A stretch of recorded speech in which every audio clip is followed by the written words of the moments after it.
नमस्कार दोस्तों, welcome to world affairs. मैं हूं प्रशांत धवन। देखो, इंडिया आज के समय फिर से कोशिश कर रहा है कि पाकिस्तान के साथ कहीं से हम शांति कायम कर पाएं।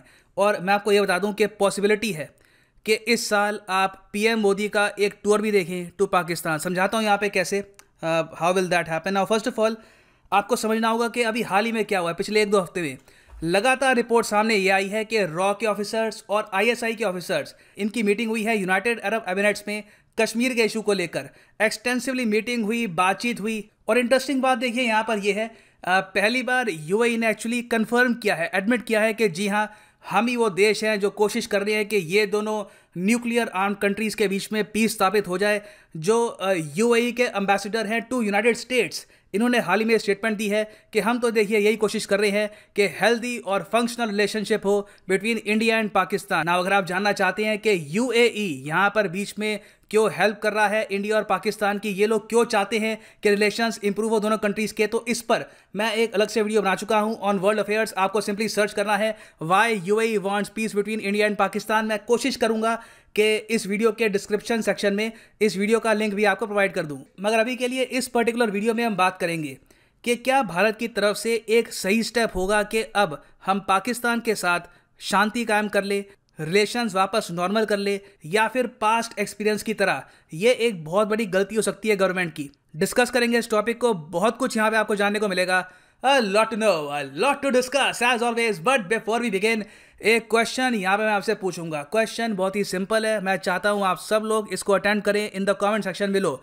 आपको सिंपली यहाँ पर यह बताना है कि वर्ल्ड गवर्नमेंट समिट, ये एक एनुअल समिट है, हर साल होता है। कौन सा देश इसको होस्ट करता है? यूएसए, यूएई, यूके या फिर none of these? Comment section में करो आंसर। सही आंसर मैं आपको दूंगा वीडियो के एंड में।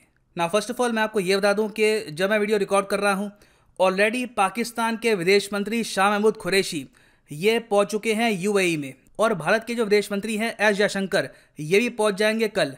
तो अभी हाल ही में रॉ और आईएसआई के जो ऑफिशियल्स हैं उनकी मीटिंग हुई है।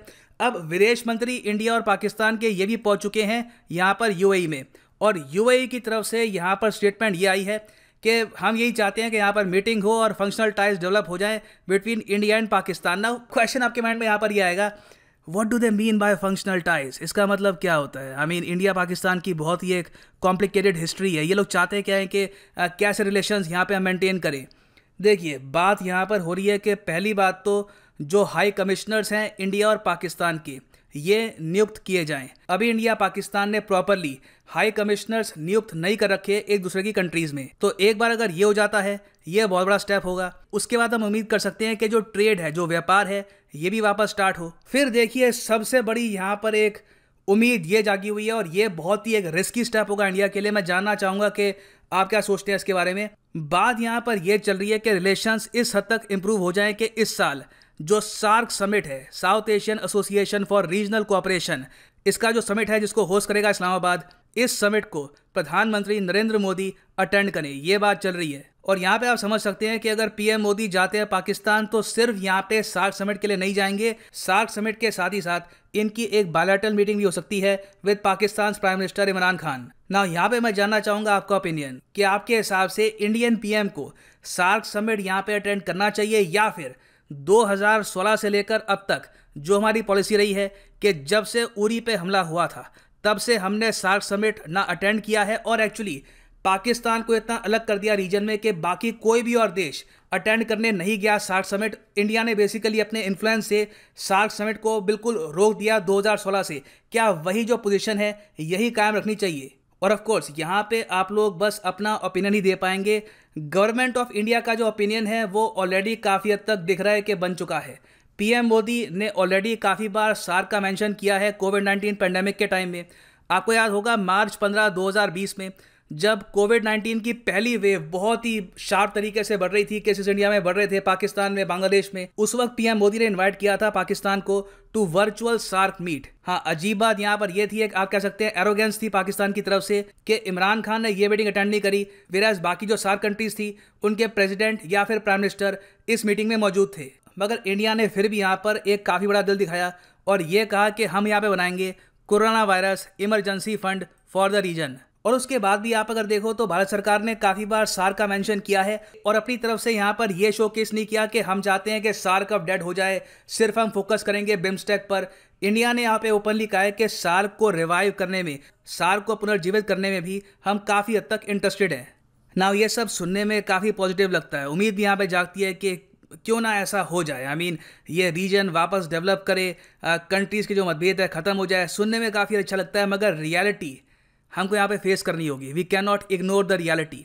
रियलिटी यहाँ पर यह है कि कहीं ना कहीं पाकिस्तान की जो आबादी है, देखो पाकिस्तान में आपको हर टाइप के लोग मिलेंगे। वहाँ पे ऐसे लोग भी हैं जिनके साथ आप बैठ के बात कर सकते हैं, रीज़न कर सकते हैं। फिर वहाँ पे काफ़ी बड़ी जनसंख्या ऐसी भी है जो एक काफ़ी फंडामेंटलिस्ट विचारधारा को फॉलो करती है। अब यहाँ पे आप कह सकते हैं ऐसा तो इंडिया में भी है। देखिए इंडिया में परसेंटेज के हिसाब से वो पॉपुलेशन बहुत कम है। हमारे यहाँ आज तक ऐसा नहीं हुआ कि जनता की प्रेशर की वजह से हमने कई देशों के साथ रिलेशंस कट कर दिए हो, ऐसा कभी हुआ नहीं है। पाकिस्तान को आप अगर देखिए, सोच कर देखिए एक बार, जनता की प्रेशर की वजह से पाकिस्तान की गवर्नमेंट ने आज तक रिलेशन कायम नहीं किए विद इजराइल। इवन अर्मीनिया को भी पाकिस्तान एक्सेप्ट नहीं करता एज ए कंट्री।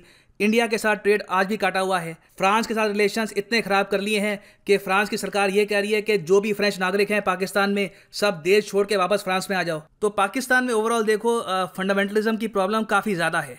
और हाल ही में जो एंटी फ्रांस प्रोटेस्ट हुए हैं उसमें हमने काफ़ी हद तक देखा भी है कि पाकिस्तान में बहुत सारी छोटी छोटी पॉलिटिकल पार्टीज हैं जिनकी इतनी फैन फॉलोइंग है, उनको इतना सपोर्ट मिलता है कि वो वाइड स्केल वायलेंस कर सकते हैं फॉरेन पॉलिसी के इशू को लेकर भी। तो कोई बड़ी बात नहीं है यहाँ पर कि एक बार को इमरान खान चाहे कि ठीक है बिल्कुल इंडिया पाकिस्तान के रिलेशन इंप्रूव होने चाहिए, इंडियन गवर्नमेंट भी चाहे कि ठीक है यहाँ पे बातचीत होनी चाहिए, अचानक से तहरीक लब्बैक या फिर कोई और जो इनकी छोटी पॉलिटिकल पार्टी है जिनके 15-20 लाख फॉलोअर्स हैं, जिनकी अच्छी पकड़ है कुछ बड़े शहरों में, अचानक से इनके लोग सड़कों पे आ जाएं और ये बोलना स्टार्ट कर दे कि इमरान खान मोदी का यार है। सेम जो नारा यूज़ किया था इमरान खान ने अगेंस्ट नवाज शरीफ, ये होने की पॉसिबिलिटी काफ़ी हद तक है। तो उस वक्त इंडिया क्या करेगा, ये हमको सोचना होगा कि क्या पाकिस्तान की सेंट्रल गवर्नमेंट बैकलैश फेस करने को तैयार है।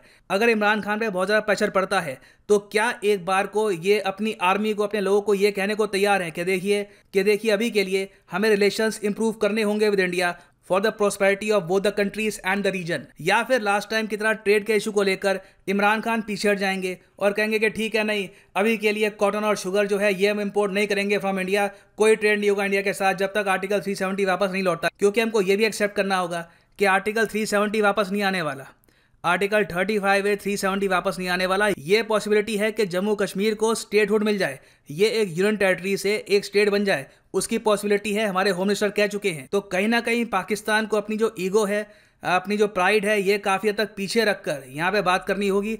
और हम उम्मीद यही कर सकते हैं कि बेटर सेंस प्रिवेल्स और इंडिया और पाकिस्तान के रिलेशंस काफ़ी हद तक इंप्रूव हो जाएं UAE की मीटिंग के बाद।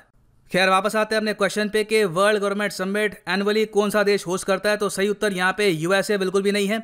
सही उत्तर यहाँ पे है यूनाइटेड अरब एमिरेट्स UAE। तो याद रखिएगा, बहुत ही इंपॉर्टेंट है ये, काफ़ी हद तक न्यूज़ में भी रहता है। 2013 से लगातार हर साल UAE इसको होस्ट करता आया है। और फाइनली यहाँ पे मैं आपको यही बता दूं कि आप किसी भी एग्जाम की तैयारी कर रहे हैं, चाहे UPSC, बैंक, SSC, रेलवेज, आप परचेज कर सकते हैं अनअकैडमी के कोर्सेज। सिंपली जाओ unacademy.com पे या फिर अनअकैडमी की ऐप पर, और ये जो ओरिजिनल प्राइस है ये पे मत कर देना, यूज़ करिए यहाँ पर कोड PD10 और ये होगा आपका price after using the code PD10। So use the code and save money. इसी नोट के साथ यह है वीडियो का अंत। Thank you for listening and as always God bless you all.